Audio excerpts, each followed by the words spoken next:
College یونیورسٹیوں کا تو ذہنوں میں روگ ہے، اسے نکال دو۔ اگر تمہیں مسلمان بن کر زندہ رہنا ہے، آزاد بننا ہے، آزادی پسند ہے، تو اسے نکال دو اس روگ کو۔ نہیں نکالو گے تو ذلیل ہوتے چلے جاؤ گے۔ اب ہم ہندو کے غلام ہیں، معلوم ہے؟ آزادی آزادی نعرہ ہے، آزادی کچھ نہیں ہے۔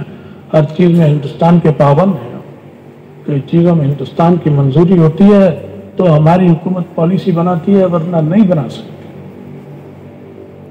یہ حال ہے ہمارا۔ تو امریکہ برطانیہ کے تو تھے ہی ہم غلام، اب ہم ہندوستان سے کہتے ہیں ہم الگ ہو گئے، ہم پھر بھی غلام ہیں۔ ہندوستان بھی غلام ہے، پوری طرح جو آزادی ہونی چاہیے تھی وہ اسے بھی نہیں ہوئی، لیکن چونکہ وہ کافر ہے اور الکفر ملت واحدہ، کفر اس کی مدد کرتا ہے، سرپرستی کرتا ہے، وہ ایک ہے، اور ہم مسلمانوں کے سب یہ مشترکہ دشمن ہیں، اس لیے ہم اس معاملے میں بہت نقصان پڑے، ہمیں اور آپ کو بہت سوچنا پڑے گا، بہت سمجھنا پڑے گا۔